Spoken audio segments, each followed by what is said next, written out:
башлануга әти-әниләр балаларын дистәләгән түгәрәкләргә йөртә башлыйлар. Бу ни дәрәҗәдә дөрес? Алтын урталыкны ничек табарга? Эфирда таяну нуктасы тапшыру. Студияда Венера Айтова, исәнмесез. Хәерле кич, мөхтәрәм кунаклар. Алда яңгыраган фикергә карашыгызны тимәләр шуда җиткерә аласыз. Яшелгә басып килешүгезне, кызылга басып килешмәүгезне ак нейтралитет формасында. Менә иң элек шушы сорауга җавап эзлигәле. Сезнең карашыгыз. Сезон башланды, күп кенә әти-әниләр шуннан да балаларын берничә һәрбер сәгате, аның инде кечкенәдән, хәтта анда 3 айлык балаларны да йөртә башлар бит инде. Менә бу ни дәрәҗәдә һәм сезнең карашыгызны ишетәсе килә иде. Кайсыгыз башласагыз? Әйдә, мин башлап карыйм әле. Урталык дигәннән миңа калса, бала дип кенә түгел, үзеңне дә онытмаска кирәк әле бу очракта. Чөнки кайбер әти-әниләр бала дия үзләрен онытып, һаман шул баланы гына тегендә монда йөртәләр, ул миңа калса дөрес түгел. Мәсәлән, менә минем танышлардан гына чыгып әйтегәй бит, алар балаларын бик каты биюгә йөртәләр инде ничә ел. Аларның шимбә көнне күргәннәре юк, аларның авылга кайтканнары юк, әти-әниләре янына кайтканнары юк. Чөнки баланы алып барасы бар биюгә, баланы алып кайтасы бар биюдән. Эшләренә дә үзләренең хилафлык килә. Бунсы тагын бер минус. Әйбит, һәм ял һәм бәйрәм вакытларында, мәсәлән, республикада үткәрелгән бәйрәмнәрдәме, аларның балаларын алып китәләр шушы чараларда катнашырга. Бу, әлбәттә, бушка катнаша ул анда бит. Әти-әнисе аны алып бара, алып кайтырга кирәк. Күлмәкләр ала аларга, катнашырга. Күлмәк ала һәм башкалар. Бу миңа калса теге артык балаларны да тилмертү үзләренә дә тилмерү дип әйтәсең инде син, шулаймы? Менә балалары яратып йөридерме, юктырмы, аларның аның үзеннән сораганым юк балаларыннан, ләкин менә карашка әти-әниләре белән әти-әниләрнең ничек итеп шулай йөгергәненә, я әтисе, я әнисе йөгерә, миңа ничектер кызганыч та булып китә. Әлбәттә, менә тенденцияны да бәлкем билгеләргә кирәктер. Менә сезнең балалар бакчасыннан чыгып кына булса да, кайсы юнәлешләр популяррак дип исәплисең? Мин килешәм Зөлфәт белән, һәм өстәп әйтәсем килә. Шуннан да гадәттә әти-әниләр үзләре тәкъдим итәләр балаларга. Әйдәле, хәзер менә бию безгә кирәк, бик кирәк, инглиз теле кирәк, Кытай, испан теле әлбәттә, һәм әлбәттә бу список күбәя. Монда иң мөһиме миңа калса, әти-әни беренче чиратта баладан сорарга тиеш. Сиңа нәрсә кызык? Бәлки бер тапкыр барып кайтып, күзаллап сорарга, ничек фикерең син? Сиңа ошыймы бу? Шыгып юкмы? Бик күп балаларга ошамый, менә берәр дә ошамый, барасы килми, телевизор гына карап утырасы килә, планшетта гына, менә бер кайда барасы килмиде. Мин бер дә ошамыйм, чөнки балаларны йөртеп, барбер спорт булсам, ул иҗатмы, телләрме, һәм укытучыдан бик күп тора. Әлбәттә, мөмкин табырга. Тенденцияләргә килгәндә, хәзер тенденцияларга әйләнеп кайтырбыз, әйләсән. Бу вакыт бәлки ата-аны күпмедер дәрәҗәдә үз-үзен аклаудыр, менә эшкә чыгып китәм, бала бер үзе кала, ягъни мин менә эшләгән акчамның күпмедер өлешен аның түгәрәкләренә, башкаларына түлим, һәм менә ул яңадан үскәч киләчәктә Алла бирсә, бәлки миңа рәхмәт әйтер. Һәм аның тагы бер ягы бар, ул барлык түгәрәкләр бүгенге көндә түләүле. Аларның түләүсезен табу мөмкин түгел диярлек, шуңа күрә бу әле зур бизнеста. Ләкин гафу итегез, мәсәлән, безнең бала тугач, безнең дә иң беренче чиратта менә шул ук йөзүгә йөртергәме, юкмы дигән сорау туды. Ләкин бер айлык бала, аның йөзәсе киләме, килмиме, ул аны һичничек ата-анасына кызганыч әйтә алмый. Шуңа күрә монда инде күпчелек очракта хәтта әти-әниләр кайчандыр үзләре шөгыльләнмәгән, я булмаса шөгыльләнергә теләгән, ләкин вакытын, финанс ягын таба алмаган аркасында үз амбицияләрен менә шушы балаларда күрергә теләү дә бар. Һәм иң кызыгы туганнан алып бит әле, ничәдер айлык балаларны да, Солтания апа. Еш очрашасызмы шуны? Бер айдан баланы бирәләрме ул йөзүгә? Бирәләр. Бүгенге көндә бирәләр икән хәтта. Барыбер без баладан чыгып шул түгәрәкләргә йөртәбез бит инде. Мәсәлән, безнең әскәргә хәзер 3 яшь. Мин аны без уйлаган идек, ул самолетлар ярата дип. Ул һәр вакыт мәсәлән тәрәзәдән карап, әнә самолет оча, я урамда йөргәндә мәйтәм, бу точно инструктор була, я самолетта, я пилот була.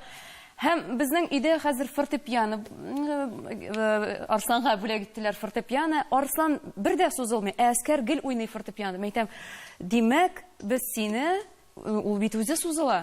3 яшьтән мин аны хәзер менә фортепианога бирәсем килә. Нигә 3 яшьтән? Чөнки менә иртә мин аны Арсланнан чыгып әйтәм, иртәрәк эшләсә башласаң балан белән, ул аның нәтиҗәсе күренә тизрәк һәм Ну, әйбәтрәк. Менә бу шуннан да бик кызык, хөрмәтле кунаклар.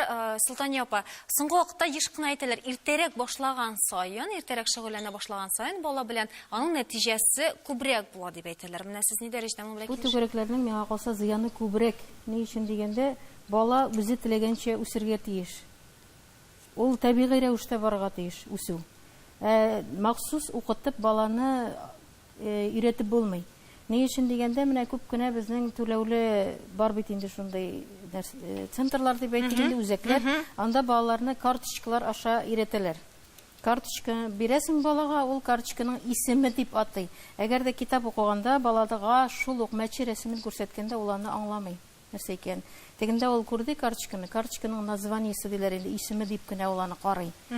Чынбарлыкта бала үсәргә тиеш, тотып карап, иснәп карап, кабып карап. Менә ул кечкенә балалар, 1 яшьлек балалар, тотып, иснәп бөтен анализаторларда эшләргә тиеш бу очракта. Карточка шагына түгел, санарга, укырга, хәреф өйрәтәләр бит инде безнең әтиәниләр күбрәк хәзер балаларга. Хәреф өйрәтүнең кирәге юк. Балалар әле теге табигый шумнар дип әйтик инде без аны, авазларны ишетеп өйрәнергә тиеш. Шунлыктан менә безнең балаларның күбесендә хәзер мәктәптә әйтәләр инде аны язу күнекмәсе начар дип инде, укый алмый бала дип инде. Ни өчен дигәндә, ул авазларны дөрес ишетми. Авазларны дөрес ишетергә, кичкенәдән өйрәтергә кирәк. Бала бит инде кастрюль капкашы белән уйный, тегендә сугып карый, монда сугып карый. Без бит инде баланы куып җибәрәбез, тавышланма, тавыш чыгарма дип. Ул аның табигый үсеше баланың. Аха. Әйдәгез әле тенденцияларга күчкәнче бер видеоязма карабызык. Әниләрнең фикерләре шунандай бик күп әлеге мәсьәләдә. Аннар дәвам итәрбез.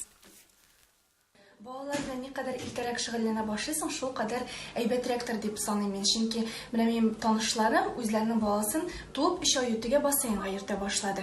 Ул бик тиз тәпик итте, теле тизрәк ачылды, ул бик аралашучан, актив бала булып үсте. Менә мин үз тәҗрибәмнән чыгып шуны әйтәсем килә. Бездә бик күп түгәрәкләргә йөртәбез балаларны. Аларның вакытлары теләсә нинди әйбергә әзрәк кала. Буш вакыт күбәеп китте икән, алар күбрәк телевизор карарга, компьютер алдында күбрәк утырырга тырышалар. Һәм дә инде кемдер әйтә, укуда нагрузка күп һәм алар начаррак укый башлый дип. Юк, түгәрәктә дә алар үзләренең активлыгын күрсәтә һәм укуда да яхшы укыйлар. Минем улыма хәзер 8 яшь, 6 яшьтән без менталь арифметика белән шөгыльләнә башладык. Быел инде 3нче ел йөрибез, менә хәзер мин балада үсеш сизәм. Без монда килгәндә, бу программа үзләштерә башлаганда, ул минем садикка йөридри, ул хәтта яза да белмидри саннарны. Санарга өйрәттеләр, ул менә шундый счетлар, ул хәзер дә саный шулай, и бик мин моңа сөенәм. Менә шулай. Менталь арифметика дигән Зөлфәт иң элек сүзне дә бирик әле монда менталь арифметика укытучысына. Марат менталь арифметиканы укыта. Нинди балалар сезгә йөри? Ничә яшьтән йөри? Әтиәннәр белән эшләгән вакытта, моңа хәтта без мин шалдар эшләгән укыту центрында. Һәм мәктәптә дә эшләп булырга туры килде. Һәм шундый ике кызыклы категория күрдем дип әйтик. Беренче категория әтиәни баласы өстендә тетри дип әйтик. Шул хәтта куркалар, шул хәтта гел үзеңне калдыра куркалар дип әйтик. Калдыра куркалар һәм һәр вакытта да 20 төрле кружокларга йөртәләр. Ләкин бу миңа калса шулай бик дөрес түгелдер, чөнки баланың монда инициативасы югала. Һәм күп очракта без менә балалар белән дәрес вакытында сөйләшкән алар менә зарланалар. Менә безнең гел вакыт җитми, безгә тыңгылык бирмиләр, без һәм аларның бары тик сөйләшеп утырасылары килә. Димәк, гаиләдә бөе бер җитми. То есть аларның дәресләре бетә һәм алар чаптылар. Тегендә монда аларның шуннан да вакытлар юк. Әниләр дә сөйләшәсезме? Әйе. Ишетергә телиләрме? Ишетәләрме моны әниләр? Дөресен әйткәндә, хәзер бүгенге көндә әтиәннәр өчен аерым центрлар ачарга кирәктер дип уйлыйм. Балаларга караганда шулай. Чөнки алар шул хәтта хәзер югалган дип әйтик инде. Аңламыйча монда ишетеләр һәм балаларын һәм бу менә бу әтиәннәрнең тәҗрибәсезлеге балаларда чагыла. Аларга приходится страдать дип әйтик инде. Һәм икенче категория балалар бүген генә бер мәктәптә булдым. Районда әйтмим инде. Директор миңа турыдан туры шулай дип әйтте. Безнең әтиәннәргә монда бернәрсә дә кирәк түгел. Шунда ашатсалар, берәр кружокка тыгып куйсалар менә, шулай дип әйтте. Тыгып куйсалар, аларга шул җитә. Әйтәм, неужели балаларның халыкарасы олимпиадаларда катнашасылар, юк, аларга андый нәрсә кирәк түгел дип әйтәләр. То есть бер яктан Бер чиктән бер чиккә кадәр. Безнең монда алтын урта бик әз күренә дип әйтик. Шуңа күрә то есть бер яктан балага гел ни калдырмыйлар, хөррият. Гел вакыт үзенә чыннан да менә бу табигый рәвештә үсәргә вакыт калдырмыйлар. Икенче яктан нәрсә эшлисең килә, шуны эшлә. Шуңа күрә рәсем ясасын. Yo, аннары бит әле тагын бер проблема да бар. Бигрәк тә хатын-кызлардан күрәм аны, аналардан күрәм, әйме. Тегеннән ишеттеләр, моннан ишеттеләр дә, менә аның баласы менә монда йөри икән, һәм безгә дә шунда йөрергә кирәк. Соң мен әйтәм, ничек, каян чыгып әйтәсең, шунда йөрергә кирәк икән. Менә мәсьәлә ментальный арифметика, мәсәлән, һәрбер кеше математик була алмый. Һәрбер кеше физик була алмый, һәрбер кеше химик була алмый, әйме. Аның өчен теге балаңны үләбетә менә монда йөртергә кирәк түгел дип саныйм мин. Бәлкем аны йөртеп карамыйча белмисеңдер. Йөртеп карадың, беләсең. Аха, бу моңа ярамый икән. Балаң белән күбрәк аралашырга кирәктер күп очракта. Иң мөһим әйбер, иң мөһиме шул. Тегендә алып барабыз, монда алып барабыз. Үзара үз балаң белән утырып сөйләшү бармы соң? Менә миңа мәсәлән, инде гафу итегез, менә Тимерханга әле 10 ай тулмаган. Миңа ай сайын син кайчан эшкә чыгасың диләр. Мин кешеләргә инде аңлатып түгел, минем эшкә чыгасым килми, минем үз балам белән.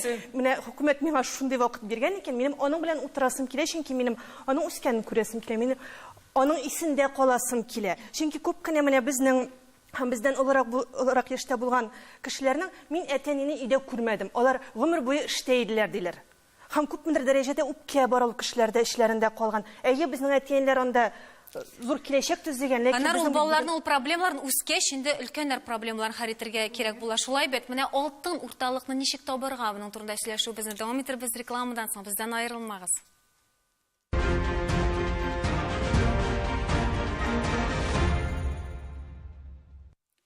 Татарстан Яңа Гасыр каналында Таяну ноктасы тапшыру без дәвам итәбез. Рекламага китер алдыннан без алтын урталык турында сөйләшә башладык, әмма менталь арифметикага җавап ишетмәдек. Марат. Сезне әйтеп бетерә белмәдегез, мин менталь арифметика турында сөйләмәм. Тема кызу бит, бөтен кешенең үзәгенә үткән. Ну менә чыннан да бүгенге көндә карасагыз, менталь арифметика бик миңа калса иң популяр юнәлештер дип белим. Чөнки кая карамасагыз, алар менә гөмбә кебек үсеп чыкканнар. Мәсәлән, Казанда бер 300 дән артык центр бардыр дип белим. Ни өчен? Чөнки бүгенге көндә Европада һәм менә бу Азия илләреннән безгә бик каты реклама килә. Brain fitness дигән. Brain fitness, ягъни brain баш мие, fitness. То есть бар спортзалда фитнес бар, баш миен хәрәкәттә һәр вакытта тонуста тотып, аны нидер күнегүләр аша үстерү, аның потенциалын ачу дип әйтик инде. То есть менталь арифметика шушы блокның, шушы юнәлешнең бер блогы, бер модуле.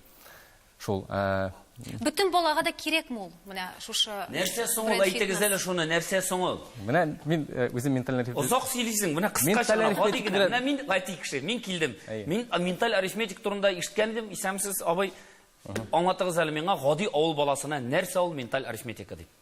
Мин конечно, бу әйбердә заинтересован дип әйтегез, минем выгодым бар. Ләкин менә ихлас күңелдән сөйләсәм, менә шуны мин шундый нәтиҗәгә килдем. Менә 3 ел шөгыльләнәбез, иң беренче. Кирәкми дип кенә әйтмәгез син, харҗа. Кирәк.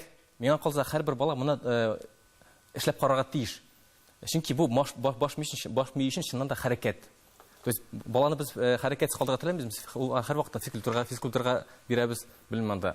Төрле кружокларга бирәбез, ләкин баш мие шахматка йөрергә була, музыкага йөрергә була, шулай ул. Без бит менталь арифметик монда йөрмәгез дип әйтми. Монда эшләп карагыз дип әйтә. Килүче әти-әниләрне менә шушылай ук алар кызып балаларыннан менә супер, менә аларны кыгына иң сәләтлесе, менә бөтен җиргә бирә кирәк. Нинди сәләт, нинди киңәшләр бирәсез? Ничек юнәлтәсез аларны? Әлбәттә, һәрбер әти-әни шуннан да үзенең баласын иң сәләтле дип саный һәм бу дөрестер. Без һәрбер әти белән сөйләшәбез, әти-әниләр белән аерым эш итәбез. Бу бик дөрес. Родительский клуб дигән безнең бар махсус оешма. Һәр атна сайын 2 атнага бер тапкыр без җыелабыз, шундый темаларны күтәрәбез, сөйләшәбез. Шуннан да әти-әниләрнең сораулары бик күп һәм аларга җавап бирергә кирәк. Бик теге популяр, иң популяр ментальная математика дип әйтмәс идем, чөнки бүгенге көндә телләр өйрәнү шулай ук бик популяр һәм бик күп әти-әниләр килә, кайчаннан башларга мөмкин дип еш кына мөрәҗәгать итәләр, сорыйлар. Мин үзем әни буларак, шулай ук теге мәгариф өлкәсендә эшләгән кеше буларак Үзем әйтәм, 2 яшькә хәтле әни кеше бала белән өйдә утырса, әлбәттә ул яхшырак, әйбәтрәк. Инде 2 Иштегезме, яшьтән хөрмәтле тамашачылар, һәммәгезгә дә бу чыннан да файдалы Аның иң булыр. кызыгы да шунда бит әле. Татарчасын, русчасында рәтле жүнне белмәгән килеш, балаларын инглиз, француз һәм башка телләрне Кытай. өйрәтергә бирәләр. Дөрес әйберме бу? Аңлатып, күчәрбез теләр буенча. 2 яшькә хәтле әни кеше сөйләшеп, шул ук кухняда бергә бәлешләр пешереп, кастрюльләр белән уйнап, һәм баланы тыңлап, бала белән сөйләшеп, Байларга уздыру рәсем ясап, бик шулай файдалы, бит. рәсем ясап. Хәзер бик күп интернет ашада мисаллар күбеме. Ваннага керә икән баланы җуындырасыз. Ул шул ук вакытта теге кафельдә, плиткада рәсем ясый, аннарысын җуа. Бу барысы да шулай ук баланың үсеше өчен. Хөрмәтле кунаклар, әйдәгез әле сөйләшүбез дәвам иттербез. Тагын бер видеозма карабызык. Әниләрнең чыннан да фикерләре күп, аннар дәвам иттербез. Шәвәниләр генә соң монда. Балаларны яшьли хәрефләргә, саннарга өйрәтүгә, инглиз телләренә өйрәтүдә мин катгый рәвештә каршы. Чөнки һәр баланың үз балачагы булырга тиеш. Әсесләп кенә өйрәтергә була, сүз дә юк. Ләкин мин аралашу өчен, бала белән аралашу өчен, тегесе, монсы, фәлсәфи темаларга аралашу өчен беренче чиратта өйрәнүгә түгел. Менә мәсәлән, минем улым быел 1нче сыйныфка керде.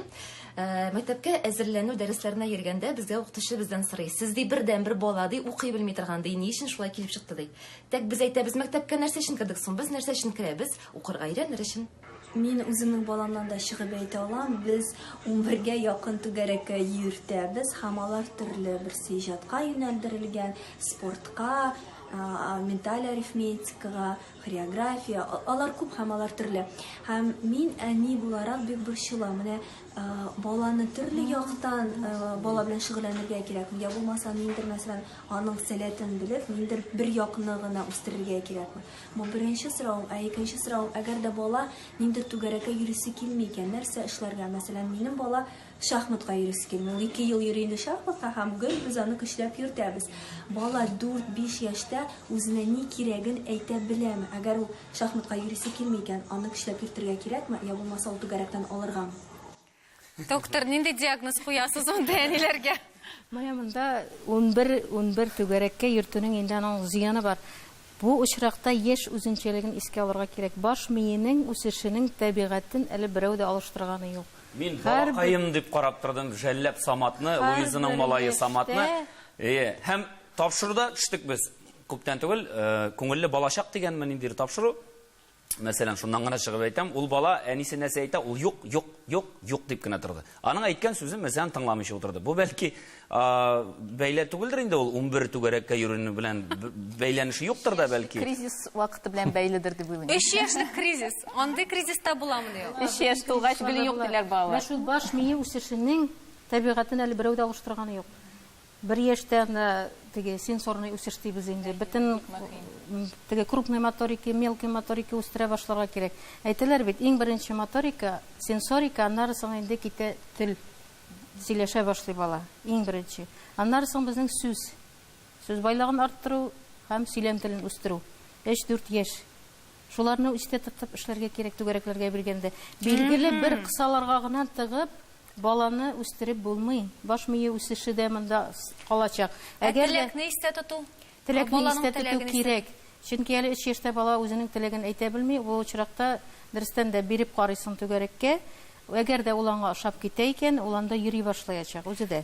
Әле бит Альбина шундый хәтта әниләр бар, алар баласы менә монда йөргә өйрәтә, монда яратмый. Әнисе әйтә, менә монда барасың икән, монда барабыз. Әгәр дә монда бармыйс икән, монда да бармыйбыз дип үзләп күрәм. Әниләр менә аның баласы шунда бара, син дә шунда барасың. Ни өчен барасың? Менә шунда барабыз. Алар бергә шөгыльләнгәндә, ул дус кызы белән 1 сәгать буе сөйләшеп утыралар. Монда укытучыдан да бик тора бит җәмәгать. Укытучыдан тора, укытучы барыбер күрә, ул бит укытучы буларак барыбер әти-әни белән гел элемтәдә әйтергә тиеш. Сезнең улыгызга бу кирәкми, бу кызык түгел. Соңрак биреп карарсыз. Һәм гомумән менә ул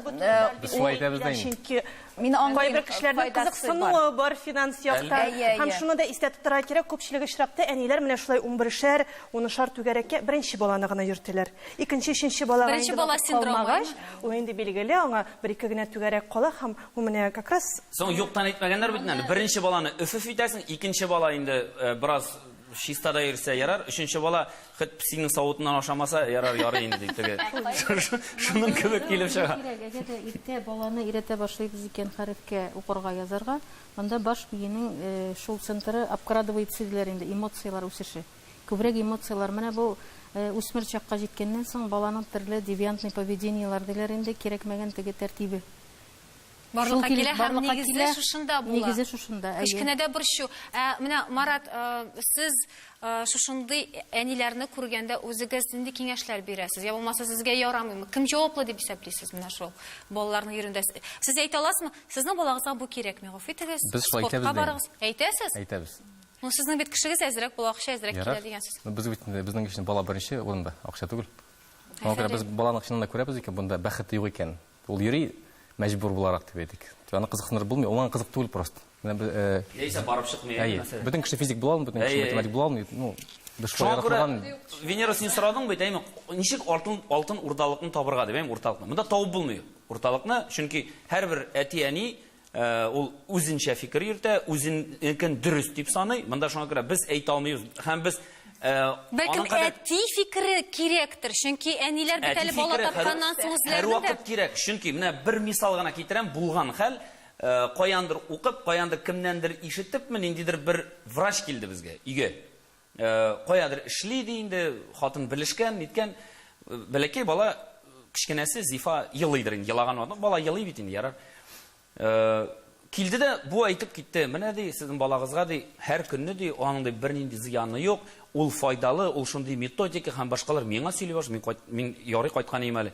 Клизма ясарга кирәк балаган, ярар мен әйтәм, сезгә зур рәхмәт, исән сау булыгыз, киңәшләшербез, шалтыратырбыз. Сез ди шалтыратыгыз, нитегез ди, мин кыйммәт түгел ди. Куып чыгарып җибәрдем. Уйлап карагыз, менә ул бала, бәләкәй. Үзегезгә эшләгез дип куып чыгардым инде. Нинди гомер булмаган ул табигатькә каршы булган әйберне эшләргә. Шулай яхшы итеп сөйлиләр, име. Менә шуннан да монда алтын урталык дигәндә җаваплы булган кешене дә эзлисең бит, име. Әни кеше ул чыннан да балалары күп, үзе эмоциональ, бәлкем әле депрессиядә дә булырга мөмкин, име, күп балалар белән. Кем җаваплы булырга тиеш? Бу бит төрле түгәрәкләргә йөрткән вакытта мәктәптәге кешеләр дә моны белә бит, име. Шушы укытучылар да белә. Әйтегез әле без менә бер фикерне иштик, аннары дәвам иттербез. Мәгариф министрлыгыннан. Право заниматься по одной программе, по двум, либо по большему количеству. Күпме түгәрәккә йөртү әти-әниләр карамагында. Өстәмә дәресләр сайлаганда алар балаларның сәламәтлекләрен, психологик халәтен, кызыксынуларын, теләген истә тотарга тиеш. Өстәмә дәресләрнең сәгатьләре, формасы безнең тарафтан контрольдә. Здоровье ребенка, его индивидуальные психологические особенности, ну и, конечно же, интересы и желания самого ребенка. Индивидуаль караш турында сүз бар әлбәттә. Менә Альбина, таяну нуктасы эзлибез әти-әниләр өчен алтын урталыкны. Беренчедән әлбәттә безнең балалар кичкенә вакытта бик күп түгәрәкләргә йөртәләр. Без беренче чиратта бу мәктәпкәчә балалар турында сөйләшәбез бүген һәм башлангыч сыйныф укучылары. Инде үсә төшкәч алар берсенә дә йөрми башлыйлар. Күбесе алар туйганнар бәләкәй чактан йөреп. Менә сез менә шу тәҗрибәгездән чыгып, нинди киңәш биреридегез әти-әниләргә? Ну, беренче чиратта әлбәттә ул дәрескә барып, балаң белән карарга. Шушы кичкенә нәни балалар өчен дәресләр бары тик уен аша, уен дәрәҗәсендә барырга тиеш. Мин еш күрәм, фотографиялардан һәр инглиз теле дәресләренә йөртәләр. Парта утырталар, 2 яшьлек бала парта алдында утыра, тактага карый һәм карточкалар белән өйрәтәләр. Бу инде зур хата. Булай телне өйрәнеп булмый. Һәм әти-әни бушка гына акчасын калдыра. Телне дә гомумән барлык дәресләр, шул сенсомоторик дәресләрендә бары тик уен аша гына.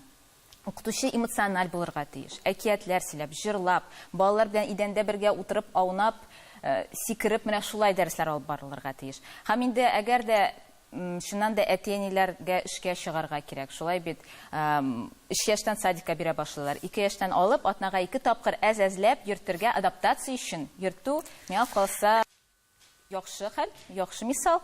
Инде теге